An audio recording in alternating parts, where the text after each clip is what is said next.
quero ler com você hoje, na primeira epístola do apóstolo João, no capítulo 5, no verso 21, que é a última epístola desse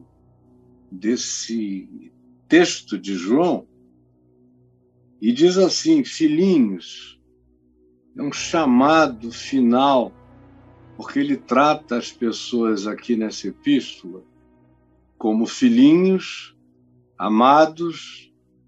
Algumas vezes aos velhos ele se refere como os pais.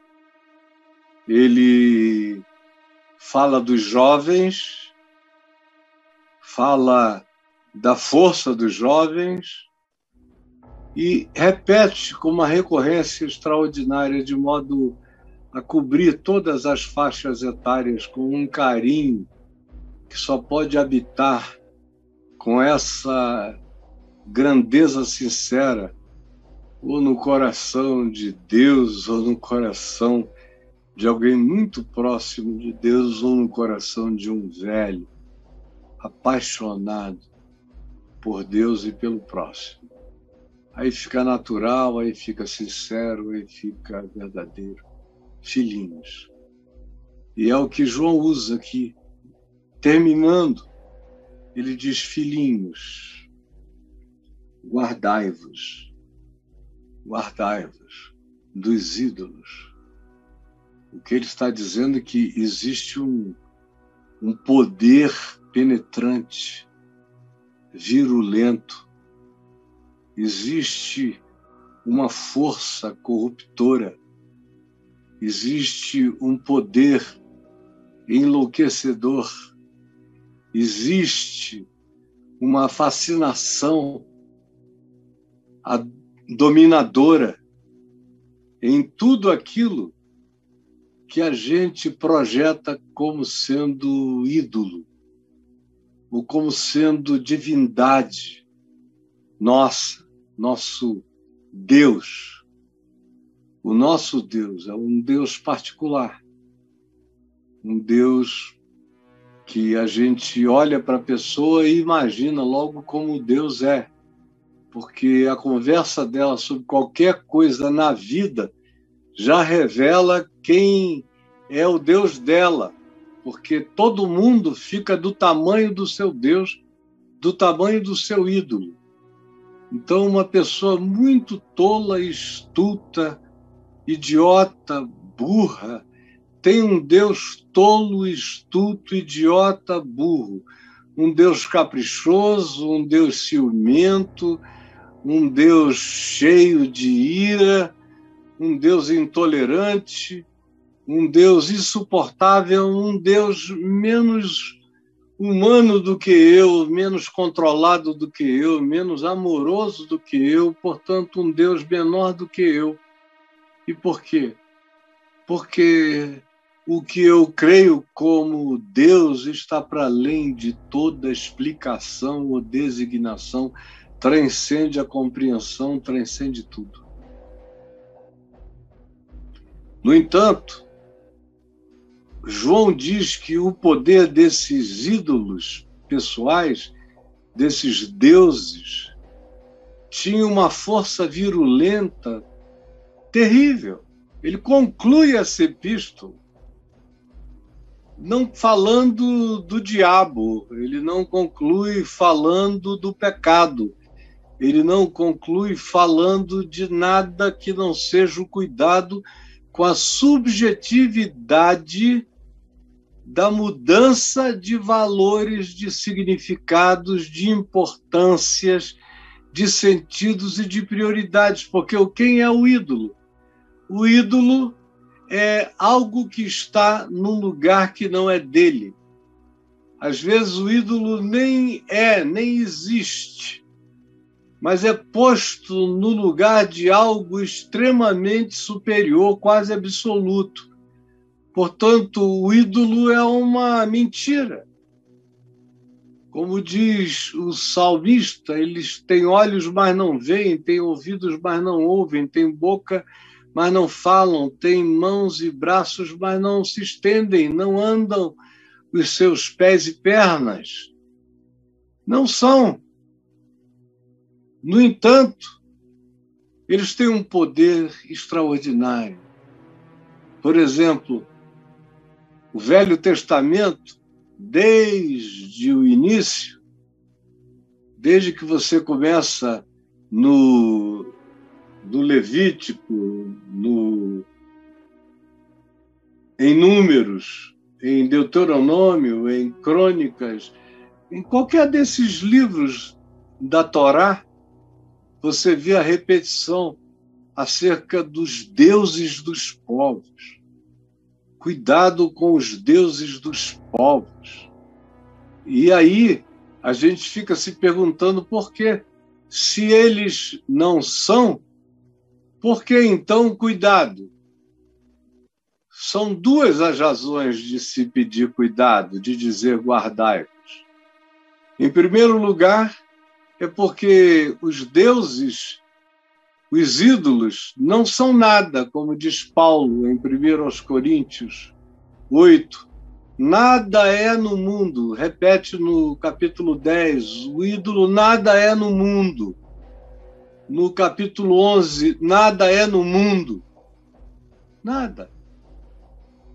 Mas os deuses dos povos são principados, potestades, anjos perversos, mal intencionados, espíritos que rondam essa atmosfera, como diz Paulo, aqueles espíritos que habitam regiões e camadas e dimensões celestiais do mal, que atuam,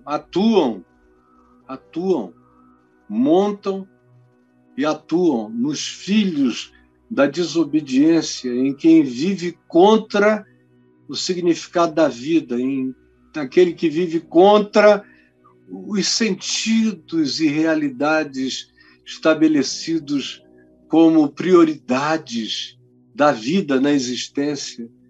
São aquelas forças que vêm para induzir a matar, roubar, destruir, brigar, gritar, se inimizar, odiar, faccionar, separar, polarizar. São essas forças, são esses espíritos que estão aí e habitam os deuses, as potestades dos povos.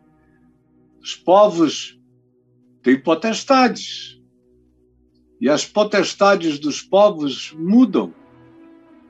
Às vezes, e demora muito a acontecer, mas quando há uma invasão do bem numa comunidade, numa etnia, numa tribo, num povo, numa nação, num país, o principado espiritual, aquela camada que se alimenta do inconsciente coletivo dos humanos, que faz a projeção de deuses emanando do nosso inconsciente, de arquétipos, de medos, de temores, de pavores, de pânicos, de apocalipsismos mentais destrutivos, negativos.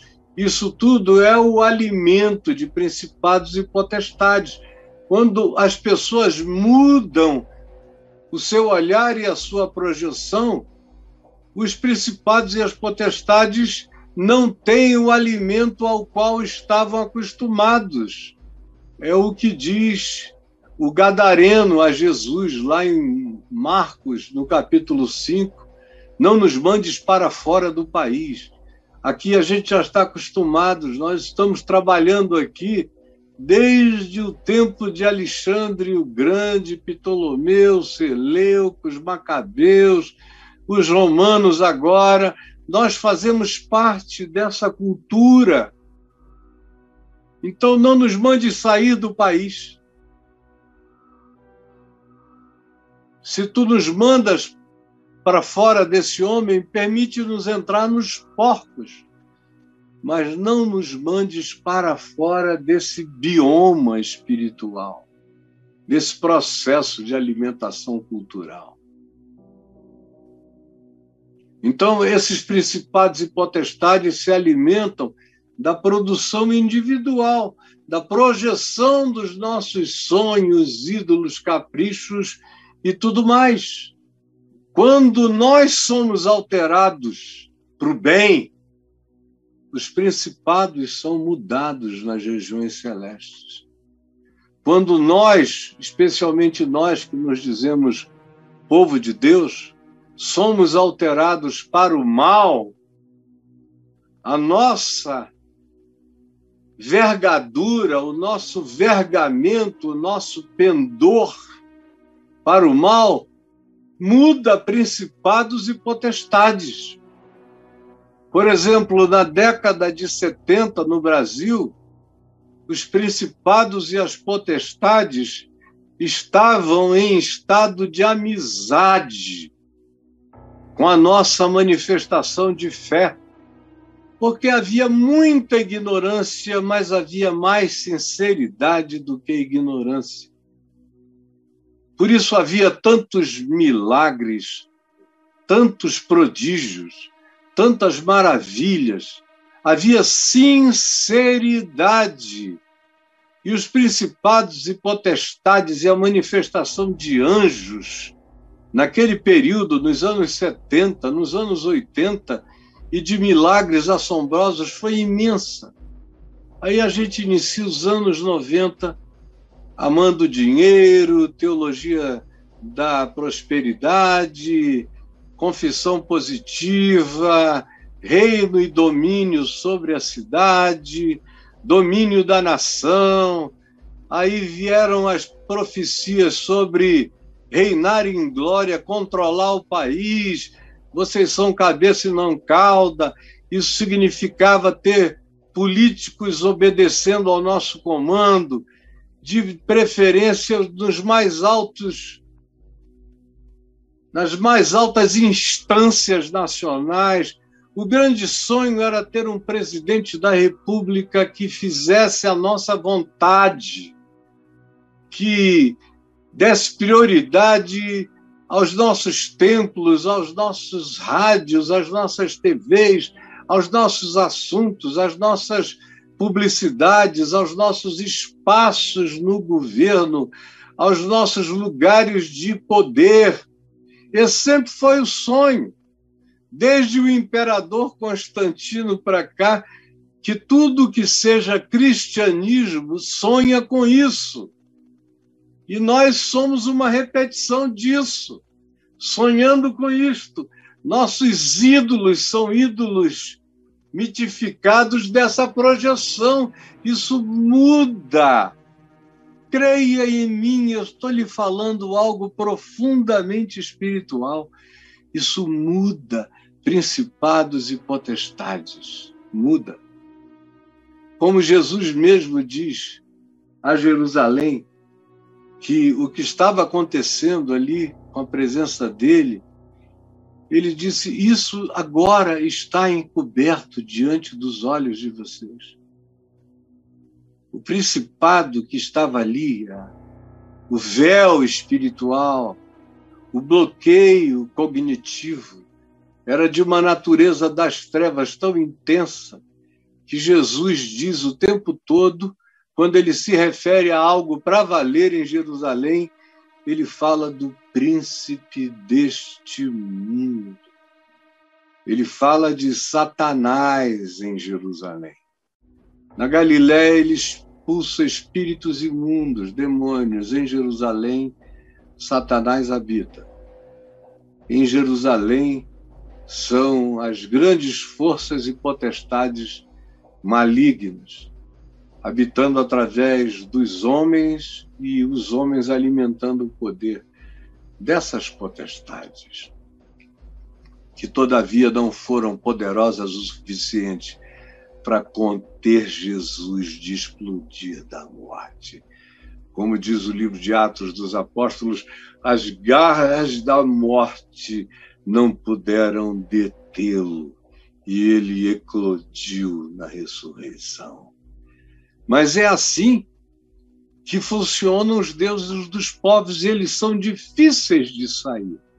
E eu vou dar algumas razões pelas quais eles são difíceis de sair da gente. É por isso que João está falando com crentes e dizendo, olha, guardai-vos, porque eles estão sempre ali rondando.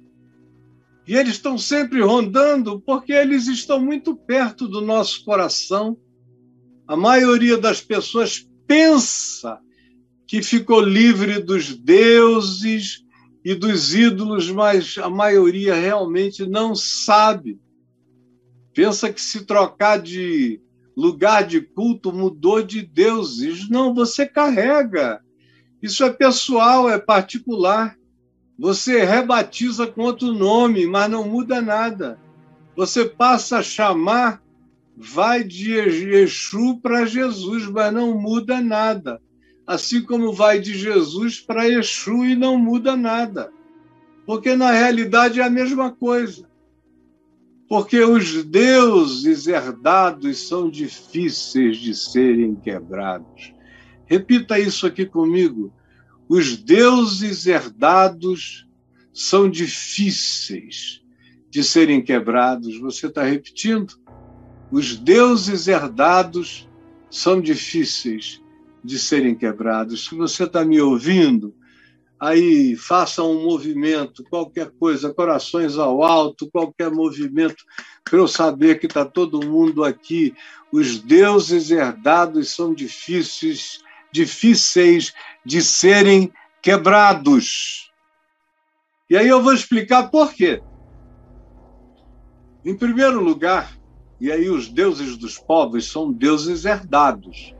Os ídolos, muito raramente, são ídolos criados pela primeira geração, são heranças idolátricas.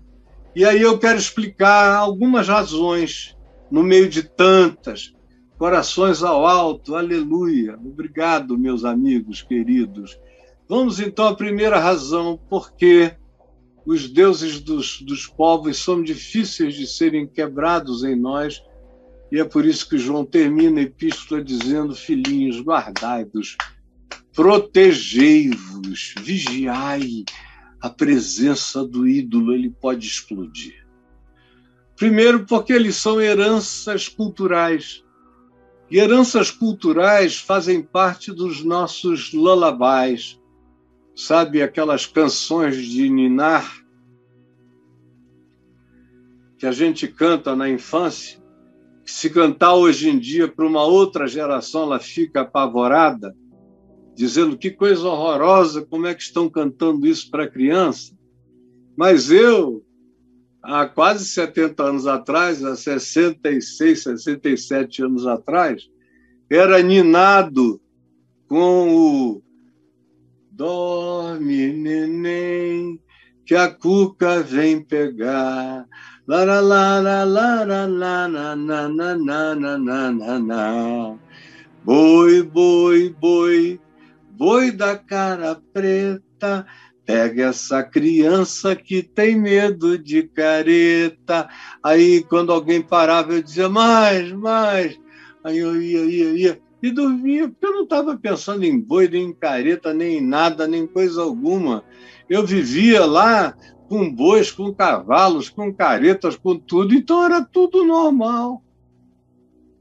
Agora que o pessoal não sabe mais nem o que é um boi, tem que levar o filho num lugar, numa fazenda, para ele conhecer um boi, uma galinha ao vivo, um pinto vivo, conhecer qualquer coisa, porque nós estamos longe disso.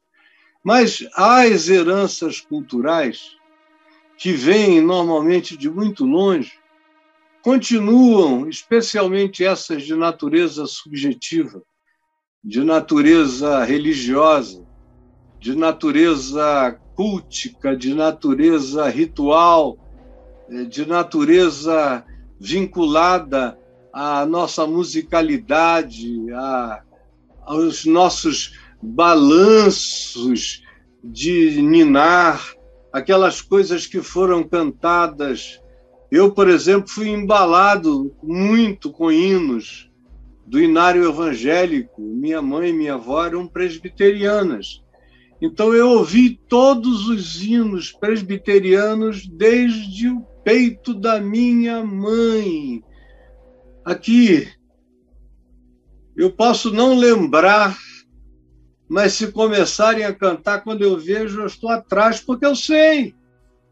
Porque não só eu estou há 50 anos quase pregando a palavra no meio do ambiente cristão, mas o meu inconsciente foi invadido por isso, de maneira que eu sou cristão a começar do meu ninar, a começar do embalar, a começar do peito no qual eu me alimentei, a começar das orações de toda noite, que aparentemente eu não entendia, mas entraram em mim.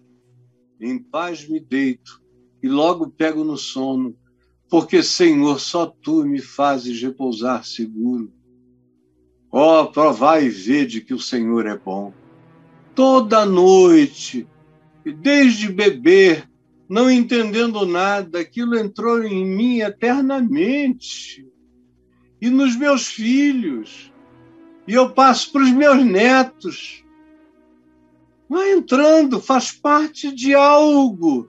Agora, assim como é comigo, eu não sei de onde você está vindo, mas há pessoas vindas de muitos ambientes culturais diferentes e não tiveram conversões profundas, não aprenderam o Evangelho, nem a palavra, não sabem ainda quem é Jesus e o significado do que ele fez de fato. Pensam que Jesus é só o maior super-herói, é o maior poder, é aquele que pode dizer comigo ninguém pode, mas não entendem o significado de quem ele é, o que ele pede de nós, como ele manda a gente viver, como ele ensina a ver, a olhar, a pensar, a entender, a discernir, a se contentar, a crer, a inverter o significado de valores, muda o significado de perdas, de ganhos, muda tudo. E a maioria não sabe, continua com os significados das culturas antigas, das antigas culturas, você me entendeu? E aí eles só batizam. A antiga cultura, depois de um batismo numa igreja, batizam agora essa nova mística, batizam de mística cristã, que eles dizem que estão exercendo, experimentando em nome de Jesus. É isso. Nada além disso. São as mesmas categorias de significados e de valores dos deuses, das heranças, que continuam presentes, batizados com o nome de Jesus, porque os deuses dos povos são heranças difíceis de deixar e de quebrar, por causa do poder da força cultural, que está em volta, que habita também o inconsciente coletivo e as culturas, as músicas, as falas, está tudo carregado, e que nem sempre, ou na maioria das vezes, não tem a ver com a sublimidade elevada do ensino do Evangelho de Jesus para promover vida com confiança e com abundância de ser. A segunda razão que está aí diante de você é porque mudar de Deus é um grande ultraje familiar. Nas famílias que têm consagrações a determinados seres santificados, a algumas divindades ou semidivindades, ou a deuses, dependendo da matiz religiosa, ou a espíritos, ou seja o que seja, essa herança de natureza familiar, quando a gente decide outra coisa, diferente, é algo sentido como ultrajante. Ultrajante. Eu acompanho isso a minha vida inteira, começando com os jovenzinhos que foram se convertendo comigo lá em Manaus, nos anos 70, e a maioria deles tinha uma dificuldade enorme, porque naquele tempo quase não havia evangélicos no Brasil, eram 4%, 3%. Então, em todo lugar onde um jovem se convertia era um problema familiar horrível. Às vezes eram os pais católicos, às vezes eram pais agnósticos, às vezes eram pessoas de outros cultos afro-ameríndios, vários tipos, ou da própria Igreja Católica, ou então eram algumas igrejas evangélicas que não aceitavam o que estava acontecendo, por exemplo, na igreja que papai e eu estávamos pastoreando, e aí ficavam revoltados contra o que estava acontecendo lá. E se um jovem mudava de uma outra denominação para lá, tinha gente que ficava com ódio, pastor que parava de falar com você no início, porque era um ultraje à família e ao vínculo daquela família com uma certa religião. Assim também como as opções de natureza político-partidária, quando alguém na família passa a se identificar com uma outra bandeira, um outro interesse, uma outra perspectiva, uma outra forma de viver prioridades coletivas, e aí a família inteira fica se sentindo traída, ultrajada. Meu Deus, é um negócio horroroso. Como a gente tem visto que essas polarizações são entendidas e sentidas como ultrajes familiares, às vezes irreconciliáveis. E as pessoas não param de se sentir ultrajadas nas famílias, vão sempre inventando alguma coisa. Às vezes é o aspecto de identidade pessoal, sexual de um indivíduo, e a família não concorda. E aí vem o ódio, expulsão, ameaça, algumas vezes suicídio por parte do ameaçado, angústia e vergonha por parte dos pais. Meu Deus, eu já vi de tudo nessas circunstâncias relacionadas aos ultrajes familiares. E você também sabe exatamente do que eu estou falando. Sabe ou não sabe? A terceira coisa que exemplifica por que os deuses dos povos são difíceis de serem quebrados em nós é porque os deuses são amuletos de proteção. Eles são considerados proteções táteis, como coisas que você pode pegar, pode carregar. Esse aqui é o meu amuleto. Eu ando com ele toda vez que eu vou para um lugar onde eu tenho que tomar uma certa decisão, eu levo esse amuleto. Ou então, se for um lugar de ambivalência, eu levo esse outro aqui.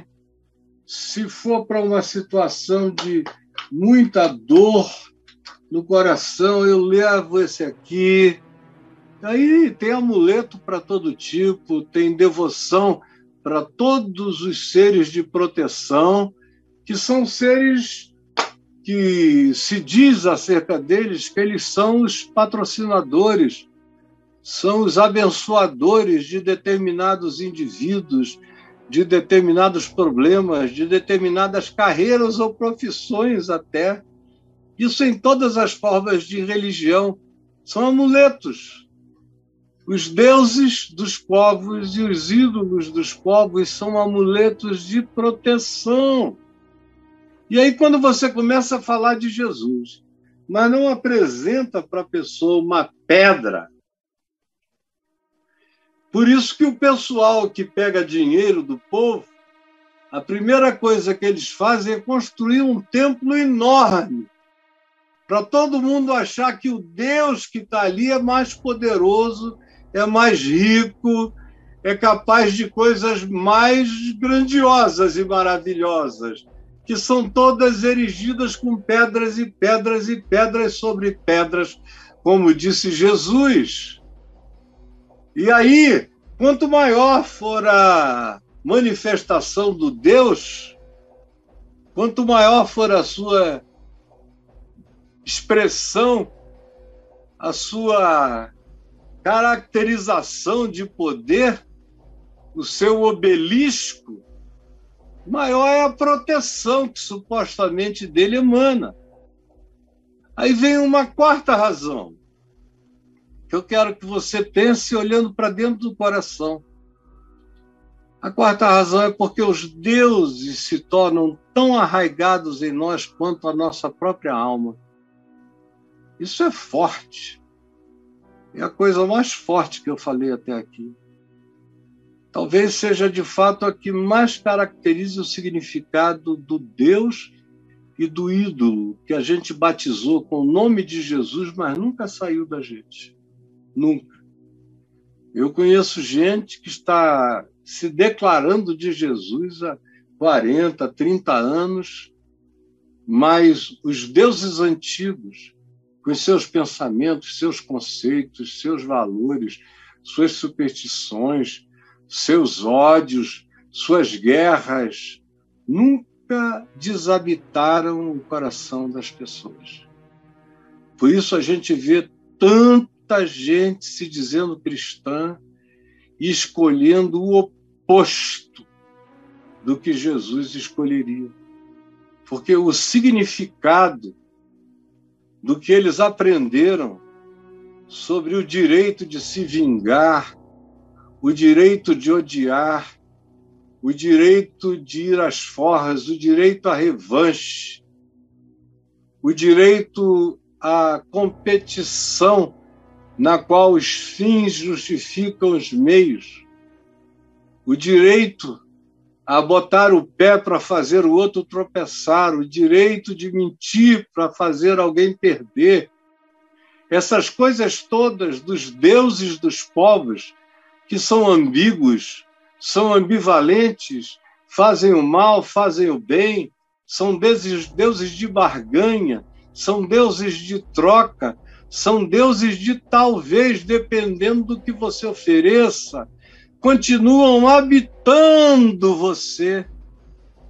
Por isso as pessoas me perguntam toda hora, Caio, como é possível que tantos evangélicos estejam escolhendo aquilo que é óbvio, que uma pessoa que é de Jesus, que é de Cristo, jamais escolheria? Como é isso? A minha resposta mais simples é essa. Porque os deuses deles nunca foram embora dos seus corações. Ficaram arraigados, os mesmos valores.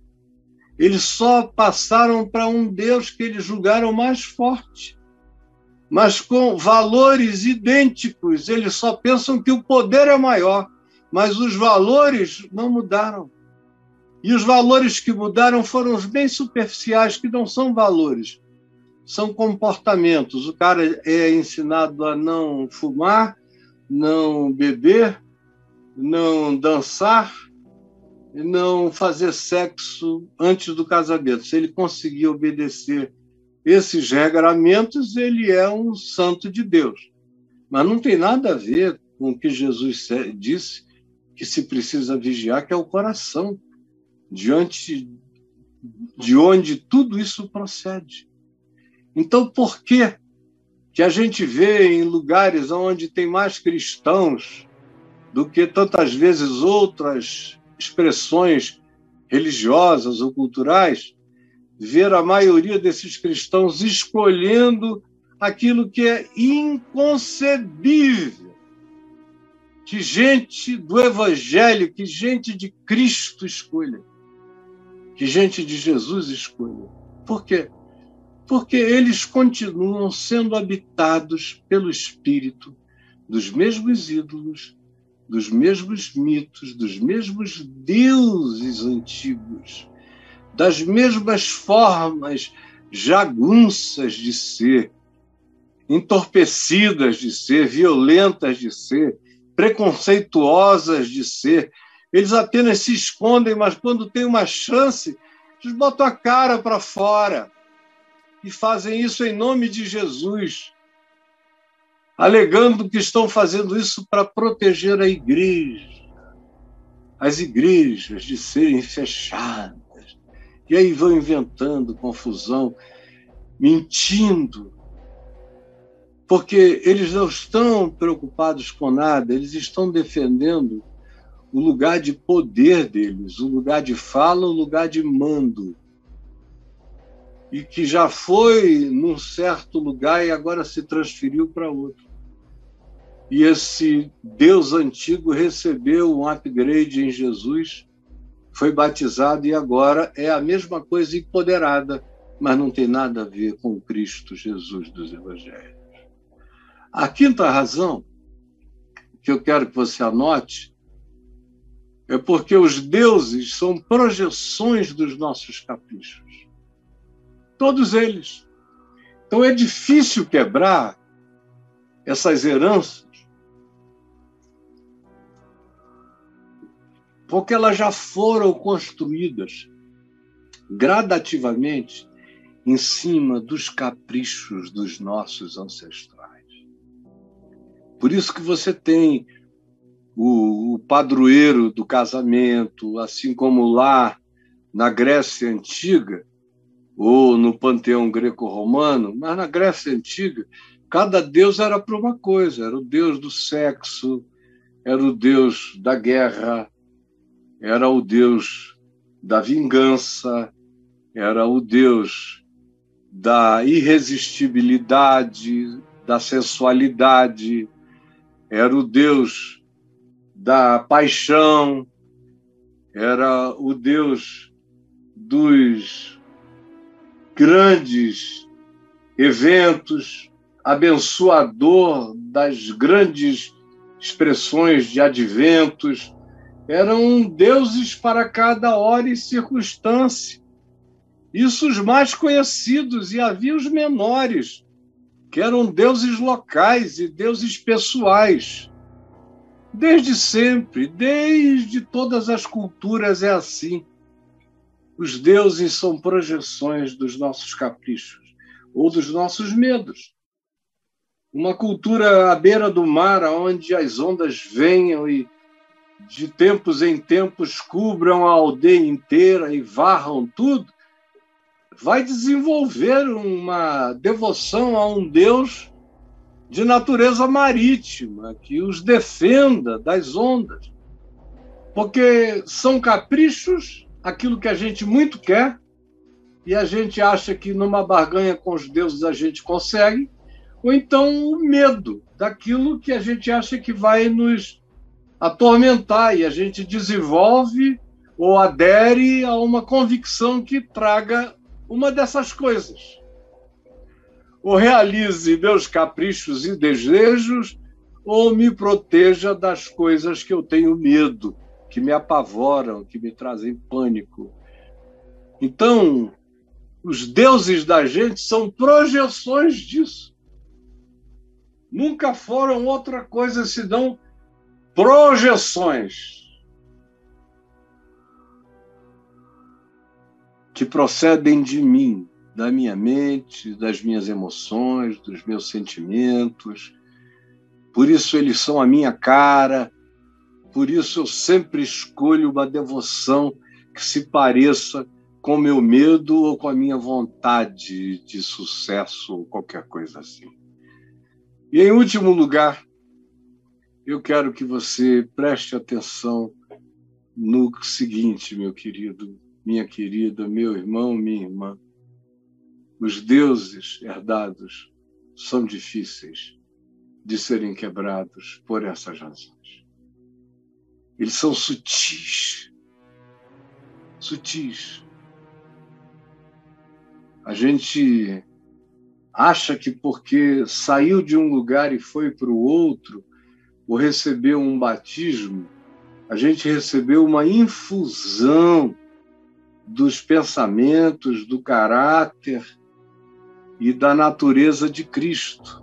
Mas isso é superstição cristã. A gente recebe Cristo pela fé, o invocando, e recebe Cristo crescendo todo dia em prática e em obediência aos princípios do Evangelho, até que pela obediência, pela repetição, eu vou me educando na justiça. O que é isso?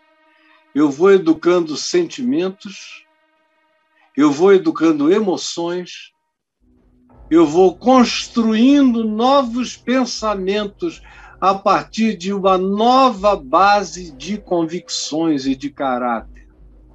Esses novos pensamentos vão alterar meus sentimentos, vão alterar minhas emoções, vão me alinhar com o que é bom. No entanto, é a coisa mais difícil. Você vê o cara gritando: Jesus Cristo é o Senhor! Mas como lá em Corinto, Paulo diz, em 1 Coríntios 12, 14, que lá na igreja de Corinto, no meio daquela gente toda gritando, que ele disse que era uma loucura, que quem passasse de fora ia pensar que era um povo doido. E ele disse: o culto a Deus não é assim. Mas ele disse que eles chegavam a extremos tão grandes que havia no meio deles aqueles que dissessem: maldito seja Jesus! Ou anátema seja Jesus! E os outros diziam: aleluia, oleandores, cantores, maracaias, e iam embora falando em línguas, dizendo e abençoando. Loucuras, porque aquele era um culto irracional, desalinhado, onde a palavra de Cristo não entrava para criar pensamentos de Jesus em nós, que vão produzir emoções e sentimentos alinhados com Deus. É só assim que os deuses dos povos, das culturas, das famílias, dos caprichos, dos medos, das raízes arraigadas, serão desarraigados, desplantados, desmudados, retirados de nós, e em nós será plantada a semente de Cristo, a semente do Evangelho.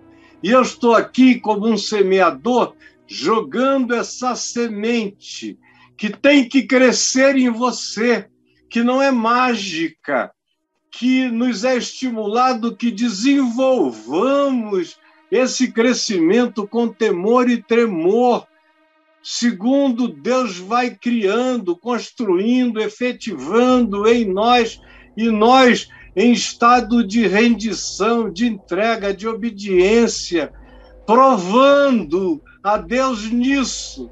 Se na obediência ao Evangelho, dando o passo da fé antes de qualquer demonstração, provem a Cristo nisso que ele disse. Em João 7, de 14 a 17, se alguém quiser saber se o que eu ensino vem de Deus, vem do meu Pai ou não, obedeça. Aí você vai ver se o que eu estou dizendo se realiza ou não se realiza. Porque não vai acontecer antes de você botar o pé no chão da fé. Aí a palavra vai começar a crescer, e não é magicamente, você vai ouvir, você vai aprender, você vai se encher, você vai dar razão a Deus. E aí os deuses herdados, difíceis de serem quebrados, serão estilhaçados mental, emocional, sentimentalmente em vocês. Porque a maioria das pessoas vive sem mente nenhuma de Cristo, só de emoções e pulsões, sem nenhuma sensatez, nenhum bom senso, nenhuma sabedoria, só fazendo loucura, só respondendo, só dando de volta, só cuspindo de volta, só prometendo atacar também. A maioria, sim, são só animais carnívoros. Atacou, então eu bato de volta, brigando sem nenhuma razão, porque não desenvolveram o evangelho na mente nem no coração. Continuam, em nome de Jesus, a praticar a herança dos deuses antigos, que não foram quebrados até hoje. Jesus, eu te peço que essa palavra sigela tenha sido entendida. Eu a tentei fazer mais simples e prática possível, para que todo mundo compreenda que a gente só não tem ídolo quando Jesus é o absoluto da nossa vida. Que a gente só não tem ídolo quando a gente crê que é habitado por muitas idolatrias herdadas, abraçadas, às quais demos razões e que se enraizaram em nós. Ajuda-nos a não pensarmos, a não crermos que a água de batismo salva, desarraiga culturas plantadas, maldades familiarizadas, malignidades desenvolvidas em nome do direito do orgulho e do capricho em nós. Por favor, que o teu Espírito faça crescer aqui no coração de cada um a vontade de se enxergar, que quase ninguém tem. Só um milagre do Espírito Santo. Vontade de se enxergar para ir quebrando deuses e ídolos, e valores de ídolos, e heranças de ídolos, não de ídolos feitos de gesso, de pedra, ou de pau, ou de material nobre, tanto faz. Porque os verdadeiros deuses não são esses. Os deuses malignos, os ídolos dos quais a gente tem que se guardar, são esses que crescem no coração, como ódio, como vingança, como raiva, como implicância, como uma atitude hostil de antemão. Por favor, ajuda-nos a enxergarmos, salva-nos com a tua luz e com a tua salvação. É o que eu te imploro, que aconteça agora, em nome de Jesus. Amém.